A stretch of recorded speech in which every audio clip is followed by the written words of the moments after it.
Hai semuanya, selamat datang di channel Mall Study. Nah,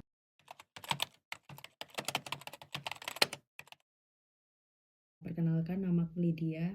Dulunya aku itu kuliah S1 sampai S3 di Fakultas Hukum gitu. Jadi video-video yang aku buat ini adalah aku menceritakan tentang sebenarnya gimana sih pengalamanku dulu ketika aku kuliah atau ketika di awal-awal aku mau kuliah di Fakultas Hukum. Nah, pada video kali ini aku akan membagikan tips tentang apa aja sih yang perlu dipersiapkan ketika kita akan masuk di Fakultas Hukum gitu. Nah, sebelumnya disclaimer dulu, ini aku membagikan tips gitu ya. Khususnya adalah untuk teman-teman yang waktu SMA itu sekolahnya IPA gitu, program studinya IPA gitu. Nah, terus waktu kuliah ambilnya Fakultas Hukum yang mana itu adalah sosial gitu. Nah, di tips kali ini aku akan membagikan 4 tips gitu ya. Sebetulnya apa aja sih yang perlu dipersiapkan gitu, biar nggak kaget-kaget lagi kayak dulu waktu aku pertama kali kuliah di Fakultas Hukum.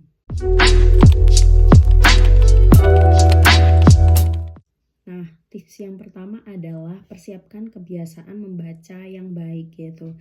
Jadi sebenarnya dulu ketika aku IPA gitu ya, aku merasanya itu dulu itu nggak terlalu banyak gitu ya bahan bacaannya ya, dibanding dengan anak-anak yang memang sekolahnya itu di ilmu sosial gitu. Karena kan kalau misalnya di IPA dulu pengalamanku itu kan ya sekedar misalnya hanya misalnya berhitung gitu ya, kemudian menghafal gitu ya. Soalnya kalau aku sendiri pribadi dulu kalau belajar biologi gitu ya, atau misalnya fisika itu kecenderunganku adalah menghafalkan rumus-rumusnya gitu.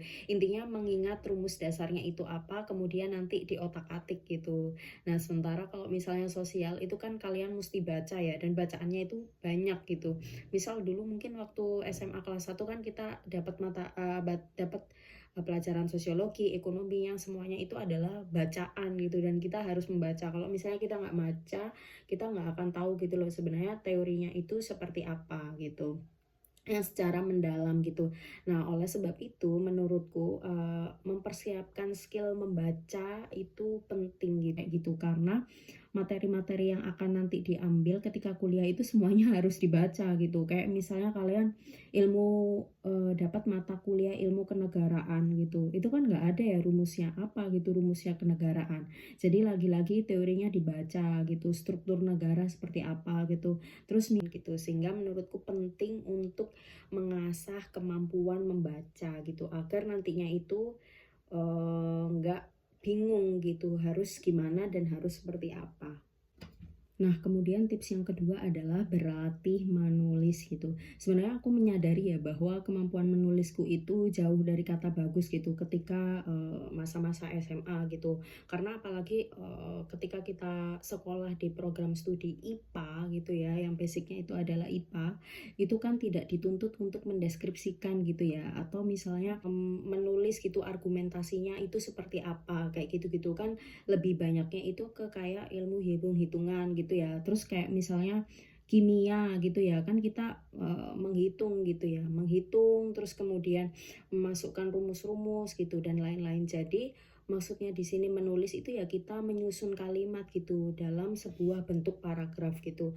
Nah, ini tuh harus dilatih gitu teman-teman menurutku, karena kita nggak bisa gitu apa pada saat masuk terus kemudian mengerjakan aja apa langsung mengerjakan gitu, misalnya melihat buku terus kemudian langsung kita tulis gitu. Nah, ini tuh harus dilatih ya cara menulis ini. Nah, caranya itu gimana gitu. Nah, menurutku kalau menulis ini bisa dilatih dengan cara ketika kita banyak membaca itu otomatis kan kita punya banyak kosakata. Ketika kita punya banyak kosakata itu nanti kita jadi lebih gampang untuk menyusun atau membuat struktur kalimat gitu. Jadi ya itu kuncinya gitu, kita harus berlatih menulis gitu. Dan berlatih menulis itu nggak bisa ya kayak sehari kamu menulis terus besoknya langsung bisa gitu, nggak bisa. Itu harus terus-terusan gitu. Nah, di sisi lain ketika kita nanti kuliah di Fakultas Hukum itu kan tugas-tugasnya kan akan banyak ya, yang kayak misalnya membuat opini gitu, misalnya pendapatmu seperti apa gitu-gitu, atau misalnya ujiannya itu adalah analisa, yang analisanya itu bentuknya adalah deskripsi kalimat. Nah, lagi-lagi apa, lagi-lagi harus ditulis dalam bentuk sebuah paragraf gitu. Nah, makanya menurutku penting banget buat teman-teman yang misalnya dulunya adalah anak IPA dan misalnya tidak terbiasa dengan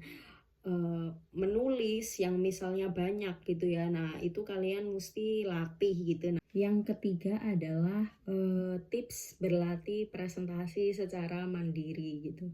Jujur ketika dulu aku sekolah di IPA itu aku cukup jarang ya untuk melakukan presentasi secara mandiri gitu. Ini masa-masa ketika aku sekolah gitu ya. Jadi kebanyakan itu ya misalnya kita dikasih soal matematika gitu ya. Ya udah kita mengerjakan tuh misalnya latihan soal 50 soal, kita kerjakan semuanya. Nah, ketika selesai ya udah kita tidak disuruh mendeskripsikan atau kadang itu menjelaskan satu persatu setiap anak itu kenapa bisa mendapatkan jawaban seperti ini atau dan lain-lain gitu ya. Ini tuh caseku itu seperti ini sehingga ketika aku kuliah di Fakultas Hukum itu aku agak shock terapi gitu karena tidak terbiasa presentasi secara mandiri, kemudian nggak terbiasa memberikan opini secara pribadi karena nanti kan kalau kuliah itu kalian kayak tiba-tiba aja bisa ditunjuk dosen gitu, coba kasih argumentasimu atau opinimu itu seperti apa gitu misalnya terhadap isu atau permasalahan seperti ini gitu. Nah, kadang yang dulu aku temukan waktu kuliah itu ada dua tipe dosen gitu. Jadi memang ketika kita dikasih tugas itu ada yang tugasnya sifatnya mandiri, kemudian kita presentasi mandiri gitu ya. Jadi kita ngomong tuh di depan kelas sendirian. Ada yang sifatnya itu kelompok gitu. Nah, kalau kelompok itu kadang kan ada yang namanya durasi waktu. Nah, kalau misalnya ada durasi waktu itu kadang emang nggak semuanya orang bisa kedapatan ngomong untuk di kelompok itu gitu. Kecuali emang dosennya itu kayak memperhatikan gitu, kayak ayo semuanya harus ngomong ya, minimal 1 menit, 1 sampai 2 menit gitu per anak gitu. Nah, itu bisa jadi semuanya akan ngomong, tapi akan berbeda konteksnya ketika nggak semuanya kedapatan gitu. Nah, bisa jadi nanti yang kedapatan adalah karena yang kedapatan itu bisa jadi adalah orang-orang yang memang pinter ngomong gitu, karena mereka udah berlatih gitu ya, atau misalnya punya skill itu gitu, jadi itu mudah buat mereka gitu. Nah, saranku adalah coba untuk membiasakan praktek presentasi gitu, atau misalnya ya kalian ngobrol-ngobrol sendiri lah ya, kayak misalnya di depan kaca gitu, misalnya kalian dapat tugas terus kalian coba memaparkan gitu, ini tuh alasannya apa gitu, argumentasi kalian apa gitu, sehingga ketika di kelas kalian itu nggak bingung dan nggak kaget gitu. Sejujurnya itu gitu. Nah, menurutku berlatih presentasi secara mandiri ini juga akan membantu kalian memaparkan secara mandiri gitu ya. Nggak mungkin ya misalnya sidang tugas akhir, sidang skripsi itu presentasinya bareng teman kalian gitu. Itu kan pasti presentasinya sendirian gitu. Jadi menurutku penting banget untuk berlatih presentasi secara mandiri gitu, biar nantinya nggak kaget lagi kayak aku waktu awal-awal kuliah di Fakultas Hukum. Tips yang keempat adalah yaitu ini sebenarnya cukup kaget gitu ya, yaitu tips berdialog gitu, latihan untuk berdialog, berdiskusi gitu.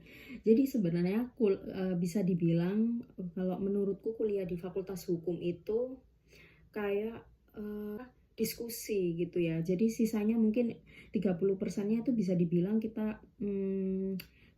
mengerjakan sendiri di luar gitu ya. Tapi 70%-nya itu sisanya adalah kita berdialog, berdiskusi gitu. Nah, jujur ketika awal-awal aku kuliah itu aku kaget gitu, kayak ini serius nih misalnya kuliah 2 jam gitu ya, misalnya kuliah 2 jam, ini serius 2 jam isinya ngomong doang gitu. Jadi nggak ada tuh misalnya kalau aku dulu ketika sekolah IPA mungkin teman-teman ngerasa relate ya, kayak pelajaran 1,5 jam itu isinya kayak 30 menitnya itu diterangkan rumusnya apa, A, B, C, D, lalala. Terus kemudian sisanya itu adalah kalian nulis nih, nyari tahu nih jawabannya apa. Pasti ngerasanya gitu kan. Nah, kalau kuliah di hukum itu nggak gitu, teman-teman. Jadi, kita 70% itu berdiskusi gitu. Jadi, ada beberapa tipe dosen yang ketika kalau kita masuk ketika masuk kelasnya beliau gitu ya, ketika kita masuk kelas si dosen itu kayak memberikan kita sebuah, permasalahan gitu. Jadi untuk menjadi bahan diskusi gitu. Jadi, dengan permasalahan seperti ini tuh kira-kira menurut kalian penyelesaiannya gimana gitu. Coba kalian berpikir gitu, dikasih waktu tuh 5 menit gitu biasanya. 5 menit sudah berpikir selesai. Nanti ada tipe-tipe dosen yang kayak harus berurutan gitu. Coba kamu dari meja ujung sana gitu. Itu menurut pendapatmu gimana kayak gitu. Atau misalnya nanti cap cip cup gitu ya. Misalnya, ayo coba kamu yang di belakang sana atau bisa aja menurut absen gitu. Jadi ya terserah dosennya apa gitu. Jadi di situ tuh kita dilatih untuk berdiskusi gitu. Jadi alasannya itu kenapa gitu ya. Terus kemudian itu kenapa kamu menyampaikan itu dan lain-lain gitu. Jadi kita itu dilatih untuk berdiskusi dan berdialog seperti itu. Jadi kuliahnya itu ya nggak diem-dieman aja gitu di kelas. Jadi harus aktif gitu. Nah menurutku berlatih untuk berdialog ini juga nggak bisa ya kita kayak tiba-tiba langsung lancar berdiskusi gitu ya. Jadi ada cara-caranya atau ada bentuk-bentuk latihannya gitu. Nah bentuk latihannya itu apa sih menurutku kalau kita bisa berdiskusi atau berdialog dengan lancar itu ya dengan cara misalnya kita banyak baca gitu. Ketika kita banyak baca kan kita banyak wawasan ya, sehingga ketika kita banyak wawasan itu ketika kita berdialog atau berdiskusi itu bisa masuk gitu semuanya gitu. Oke, mungkin sampai di sini dulu video kali ini tentang tips persiapan masuk Fakultas Hukum khususnya buat teman-teman yang dulunya adalah sekolah di program IPA gitu. Semoga tips ini tadi membantu teman-teman dan sampai jumpa di video berikutnya.